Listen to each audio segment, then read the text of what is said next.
Hyderabad IT corridor లో ORR నుంచి కొండాపూర్ వరకు నిర్మించిన పీజీఆర్ ఫ్లైఓవర్ ను సీఎం రేవంత్ రెడ్డి ప్రారంభించారు.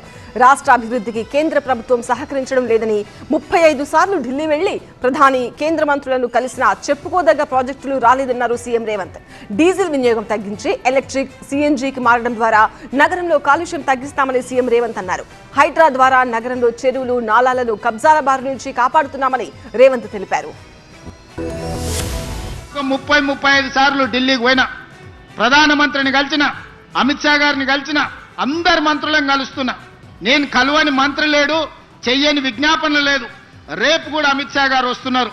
నేను మా మిత్రుడు పొన్నం ప్రభాకర్ గారు, మా శ్రీధర్ బాబు గారు రేపు ఎయిర్పోర్ట్కి వెళ్ళి అమిత్ షా గారిని మళ్ళీ అడుగుతాం. మా మెట్రో మాకు ఇవ్వండి, మా మూసీ మాకు ఇవ్వండి, మా రీజనల్ రింగ్ రోడ్డు మాకు ఇవ్వండి. మనం రాజకీయాలు పక్కన పెడదాం, ఆఖరి సంవత్సరం రాజకీయాలు చేసుకుందాం.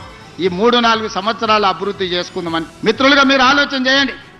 నగరాన్ని అభివృద్ధి చేయాలనుకుంటున్న మీరు నిశ్చితంగా గమనించండి. ఎవరు రాజకీయాలు చేస్తున్నారు, ఎవరు కుట్రలు చేస్తున్నారు, ఎవరు అభివృద్ధిని అడ్డుకుంటున్నారు, ఎవరు అభివృద్ధి కోసం అహర్నిశలు తాపత్రయపడుతున్నారు, ముందుకు నడిపించాలనే ప్రయత్నం చేస్తున్నారు చూడండి. హైడ్రా ద్వారా అన్యాయంగా ఆక్రమించుకొని చెరువులలో కడితే వాటిని తొలగించే ప్రయత్నం చేస్తున్నాం. అక్కినేని నాగార్జున గారు కన్వెన్షన్ విషయంలో ప్రభుత్వం తొలగించింది.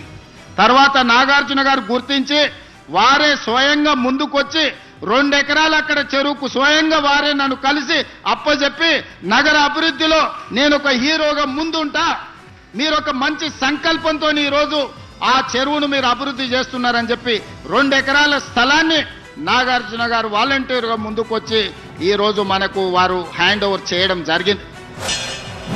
రాబోయే సంవత్సరం లోపల నగరంలో మొత్తం డీజిల్ బస్సులను నగరం అవతలికి తరలించడమే కాదు, 3000 ఎలక్ట్రిక్ బస్సులను నగరానికి అందించి కాలుష్యాన్ని తగ్గించే ప్రయత్నం చేస్తాం.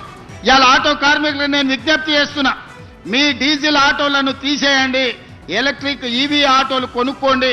ప్రభుత్వం వైపు నుంచి కూడా మీకు సహకారం అందించే బాధ్యత తీసుకోవటం.